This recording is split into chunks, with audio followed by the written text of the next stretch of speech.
9mm versus 327 Federal Magnum, and we have our Federal Hydra-Shok here, our standard old school Hydra-Shok. So our 9mm is a 124 grain standard pressure rated at 1120 feet per second. Our 327 Federal Magnum is an 85 grain jacket hollow point rated at 1400 feet per second. So I'm going to use my 5-inch barrel Smith & Wesson M&P to test the 9mm, and my 4.2-inch barrel Ruger SP101 and 327 Federal to test the 327 Federal Magnum. And I think this will be a really fair comparison because both of these are rated through 4-inch barrels for our velocity. Our 327 is rated through a 4-inch V barrel, which is a test barrel that has a cut in it to simulate a cylinder gap. And our 9mm is rated through a regular 4-inch barrel. Why I think this will be pretty fair is because our energy numbers for the 9mm say 345, and for our 327 they say 370. But oftentimes a revolver, you lose a lot more power than what the rated velocity is for some reason. It's just always been my experience that's the case. And when you're using a 5-inch semi-auto, you're going to increase that velocity. So I think we'll be very, very similar as far as energy goes. And a lot of people say, well, that's not fair. But you got to understand, a 4.2-inch revolver actually has a little bit more barrel travel than a 5-inch semi-auto. A lot of people say, well, this is, you know, a full inch longer. But if you actually line up where the cartridges start here, the nose of the bullet there, nose of the bullet there with our 327, you get a little bit more actually bullet travel in that revolver than you do with that semi-auto, even though this is only 4.2-inch and this is 5-inch. So should be a pretty fair test. So I'm going to see what we get. We're going to go over the chronograph, see what kind of velocity and accuracy we get at the same time. Then I'm going to do my 10% clear ballistic gel test. So I'm going to go into plain 10% clear ballistics to see what the best potential of those cartridges are. No denim in the way to clog a hollow point or anything like that, and we'll see if we get some good hollow point expansion. Then I'll move on to doing more of a real world simulation where I'm going to have 4 layers of denim on this first 3-inch piece that represents our pectoral muscle. After that, we're going to have a 1/4-inch medium density fiberboard to represent heading, ribs, or sternum. 16 more inches of clear ballistics, and then another 1/4-inch medium density fiberboard at the back of that. So that'll represent, front ribs or sternum and back ribs. And clear ballistics is roughly a half representation of the density of flesh. So when you're talking 3 inches and 16 inches, it's more like 1.5 inches pectoral muscle and then 8 inches in the actual body. So we're really trying to simulate about a 9.5-inch target there with ribs in there. So we'll do a plain clear ballistic shot, then a real world simulation shot, and then I will shoot at the steel target to see what kind of practical accuracy and shootability I can get with these. So let's get started with this test. All right, first up we have our 9mm. We are rated at 1120 feet per second through a 4-inch barrel. So let's see what we get through my 5-inch M&P here, about 5 yards from that target.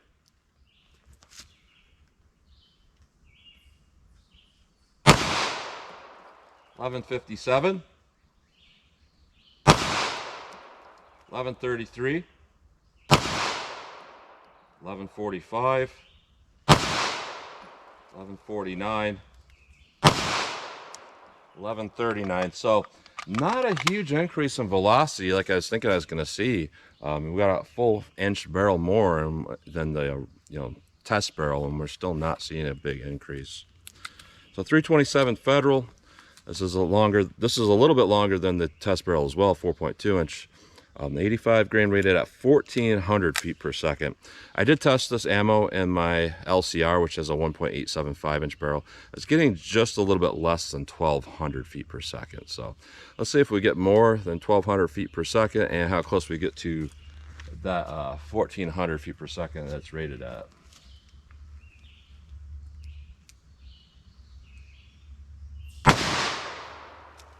$13.49, $14.41, $13.69,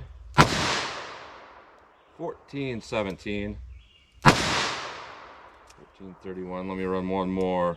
$14.56. So very, very inconsistent. It's inconsistent enough that I'm going to have to put the chronograph in front of the gel block to make sure I get those powerful shots in there.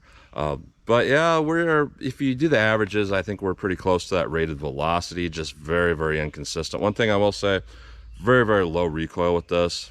Doesn't feel like a Magnum at all. in case ejection is good. So let's hit our ballistics gel block and see how these compare. All right, first up we'll do our plain clear ballistics shot, our best potential shot. Got the chronograph up in front there. A lot of people might wonder why I don't just do that all the time. And the reason why is a lot of times that chronograph is very, very finicky. You might see numbers on the screen before I actually do my test. That's from my 22 pistol. I always come out here and fire 10, 15 rounds over that chronograph to make sure we're reading every round.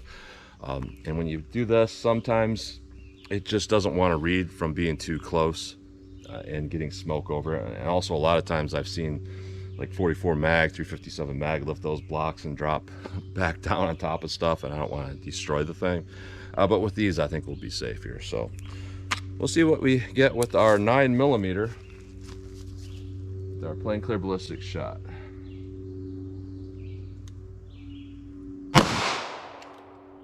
.1148 feet per second, which is pretty similar to what we were getting on our average there. 327 Federal Magnum. Let's see what we get with this. 1363, that's about average as well. So let's go take a look.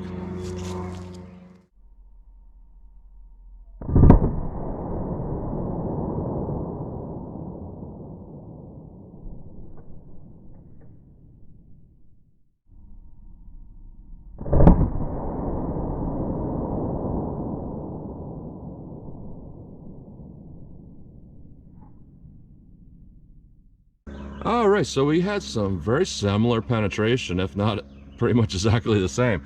Now I am seeing a difference here though with energy dump and damage in there, and a lot of people will tell me, well, you can't tell the difference between one round to the next in clear ballistics. Well, why is one channel bigger and have more striation cuts would be my question there. And if you see these striation cuts, that means expansion cutting. Sometimes this clear ballistics you'll see like kind of bubbly type damage, and that's usually from tumbling or air getting in there. But when you see these little striations, that means that thing was cutting along that entire path, and I see a significant difference with our 327 Federal. So in the first 3 inches there, our 9mm on the bottom, which is still a good amount of energy dump. In our 327 though, that does look like Magnum type cutting. And then once we get into the main block, a lot more cutting with that 327 Federal. It just continues on. So not bad performance with our 9mm. We got a penetration of about 13 and a half. The parallax here where the camera's at will make it look like it's a little bit deeper, but we're right there at about 13 and a half. And also with our 327, you know, it's like a 1/10 of an inch more. I don't even know how to calculate that in, but I'm going to say again 13 and a half, thereabouts. So we had same penetration, but just a little bit more, you know, damage going on with that 327 Federal. Very nice. So let's put on our denim, put in our rib simulations, and see how these compare in our real world simulation. All right, our real world simulation, 4 layers of denim, followed by 3 inches of clear ballistics that represents a pectoral muscle with skin, followed by a 1/4 inch medium density fiberboard that represents hitting ribs or sternum, 16 more inches of clear ballistics, and then another 1/4 inch medium density fiberboard at the back to represent hitting back ribs. So let's see what we get here with our 9mm through our real world simulation.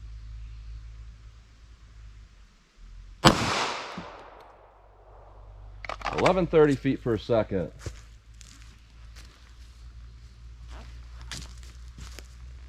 Let's hit that with our 327 Federal Magnum. 1426 feet per second. Let's go take a look.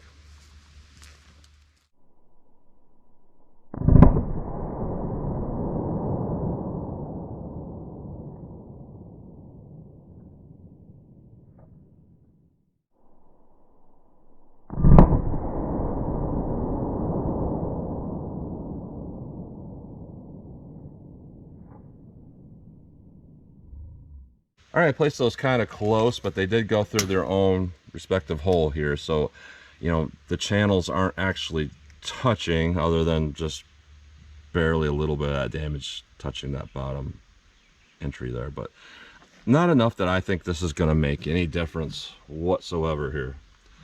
And when we look at our rib simulation, a little bit bigger hole with our 9mm than our 327, which does mean that that is actually expanding even though there's denim in the way. So I'm kind of impressed with that. You know, that old school post is doing its job. I've seen a lot of newer rounds, they'll hit denim, and while they might still expand in the gel, the hole going through our rib simulation is tiny, which means it didn't actually expand out right here. It expanded out after getting in here. And in the real world, what I've seen with a lot of the recorded data of actual stopping power and heard testimony of police officers that used it and then tested those rounds, the ones that have the greatest ability to stop a threat are ones that expand right away in my testing. So when I look at that, I see that, I think that's a really good thing there. And the 327 also was the hole smaller just because the bullet was smaller to begin with. So pretty similar overall in the amount of tearing and damage. It's just that our 9mm went a little bit deeper, and our 327 does have a little bit more damage. So it's not just that the bullet mass is lighter and that's why it didn't penetrate as far. It's because there's also just a little bit more going on there with the power. So when we look at this, our 327 did better, just a little bit better. But that being said, for an old school 9mm, that didn't do bad at all. We hit our back rib simulation, which means that we penetrated to 19 inches of penetration.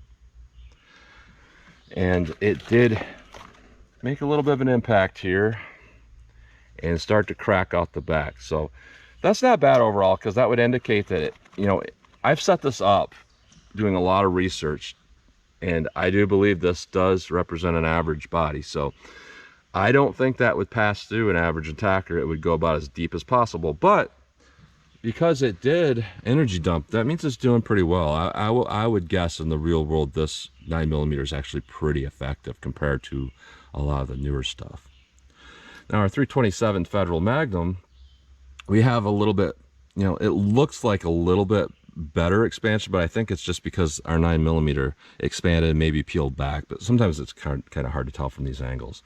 Our 327 does seem like there's a higher percentage of its expansion from its starting diameter, but with that we went right to almost as far as before. We're right there at 13¼ inches of penetration. So I can't necessarily call a winner, but I'm gonna say the 327 did a little bit better here because it's plain clear ballistic shot, which could happen in the real world where you hit an attacker that doesn't have fabric on them. You miss bones and whatnot, and then we hit fabric and rib simulation. They went to almost the same penetration. So that consistency of that 327 Federal is really good, and that is something that you typically do see. The higher and higher velocity you go, they're not necessarily more effective from having more velocity, but in my testing I've always seen that you get more consistent results the more velocity you get, and these are very consistent results. So I'm gonna say the 327 did a little bit better, but our 9mm looks really good though. So let's pull these out of the block. We'll take a close-up look at them, then I'll shoot our steel, see what kind of practical accuracy and shootability I can get with these. All right, so here's a close-up look at these bullets going through plain gel, our 9mm and our 327 Federal Magnum. So that 9mm actually looks quite fantastic. See that post right there, and that helps prevent that denim from clogging. Somewhat thin petals. It looks like one busted off, which does allow for some pretty consistent expansion though. That looks really, really good. Now 327 Federal Magnum, very consistent expansion. It had a smaller post to begin with, and frankly it really didn't need a long post because at the velocity it's working at, generally that stuff's going to expand just from sheer energy hitting the target. So it did really, really good overall also. Now we look at the bullets going through our real world simulation, a little bit different here. 9mm 327 Federal. So our 9mm changed a lot in shape, and that's why it went deeper. If we look at this one going through our MDF versus the one going through plain gel, it shrunk down quite a bit, which allowed for it to go deeper. So you can see there's denim in there, still clogged in there. It helped it to expand, but not perfect there.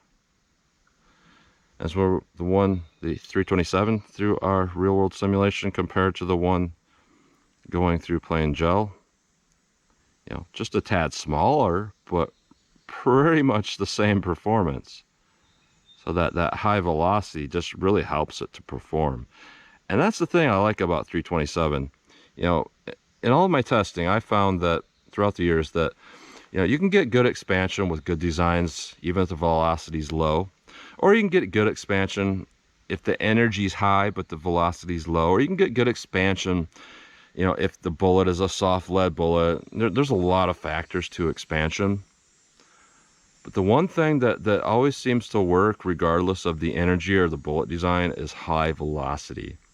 So the higher and higher velocity you go, the less chance you're not going to get expansion, the better chance you're going to get uniform expansion, just better performance overall. And that's the one thing I really like about the 327 Federal, is having that very high velocity, because it produces a lot of consistency. And we're seeing that here. Very, very consistent. So overall, though, both of those did pretty well for what they are. So that's a close-up look at those bullets. All right, 14 yards from the target, so I'm just going to see what the difference is in our practical shootability here. Interesting thing is this semi-auto actually weighs less than this revolver, but when the semi-auto is loaded with significant amount of capacity, it actually weighs more than this revolver. And I put these on my scale, and with about 5 rounds of 9mm in here, this weighs about the same, almost exactly the same as this loaded with 6 rounds. So it's one of those things you can never get a perfect comparison as far as weight, because you know you're going to have different capacity in there. But I would say they're both similar enough in weight that this is relatively fair of a comparison. When I'm done shooting these at this target right now, the 9mm is still going to be just a hair heavier than this revolver, but they're really like within a couple ounces of each other. So I'm just going to get a front sight picture, pop these off as fast as I think I can hit the target. So 9mm, see how I can do with those.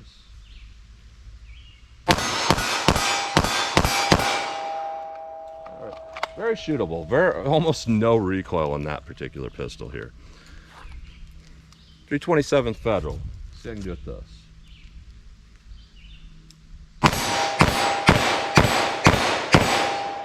You know, it's very low recoil. It definitely has a little more recoil than that 9mm. But it's just like a different kind of recoil. It's kind of like how people say 40 caliber is snappy, even though there's not a lot of foot-pounds in their hand. Kind of that type of thing. It's snappier than the 9mm, but it doesn't hurt anymore to shoot. So it doesn't hurt like a typical Magnum to shoot. Pretty low recoil at this particular revolver. So let's back it up and see what I can do from a little more distance. All right, 75 yards from the target. I know this is not practical at all. You know, the outer limits of something being practical for knowing how to shoot at distance with a handgun is probably about 25 yards. But I always feel like, you know, this is fun, and if I could do it at 75 yards, you know, it'll be that much easier if I ever needed that skill at 25 yards. That's just kind of the way I think of stuff like this. So I like to just see if I can dial these things in from 75 yards. So 9mm, I'm gonna shoot slow. See how these do for me.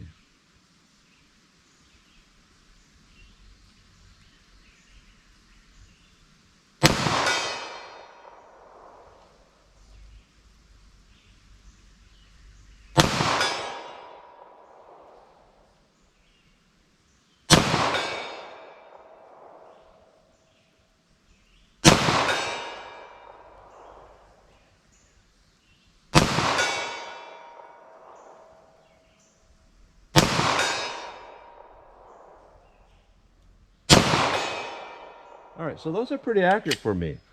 They do pretty well out of this particular pistol. So honestly, not a bad load overall, because you know those things are very easy to rapid fire, and in this 5-inch pistol, they give me a little more velocity than typical. So good performance overall.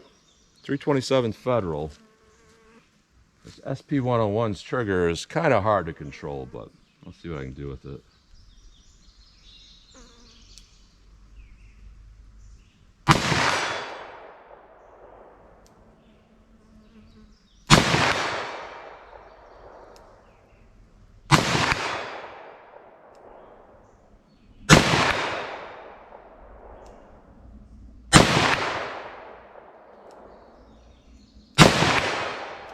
So I honestly can't tell if I'm hitting or I'm missing. I think I was hitting, but it's like one of those things that it's so fast that once the shot goes off after that sonic boom, that's all I hear is the sonic boom, and then I don't really hear anything else after that. It looks like I was hitting most of those, but it's really hard to tell. And again, just a different type of recoil, and shooting it slower, I can feel it even more, the difference there. I mean, it's actually less muzzle jump than the 9mm, which is impressive for a Magnum. You know, I feel less jumping. It's just that you just feel this harsh vibration speed, snappiness.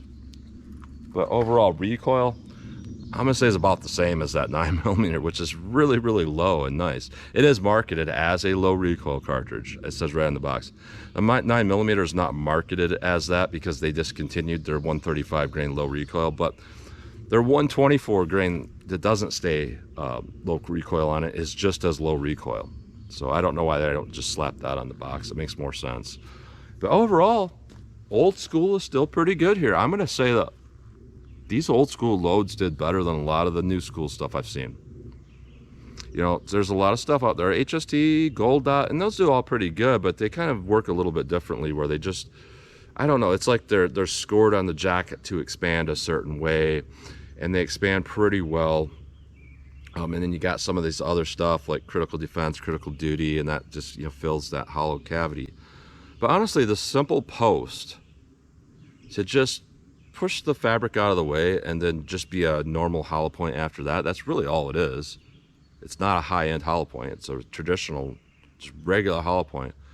That they simply put that post in there so it doesn't fill up so much. I think that's as good as design as anything. And I'm seeing from this, it looks like it does really, really well, and actually better than a lot of the newer stuff I test. So win-win on both of these. The 327 Federal is actually pretty excellent here. The 9mm though is still really, really good considering how low its recoil is out of this pistol. So very interesting test. So that's what you get today. So as always, comment, share, and like, and thanks for watching.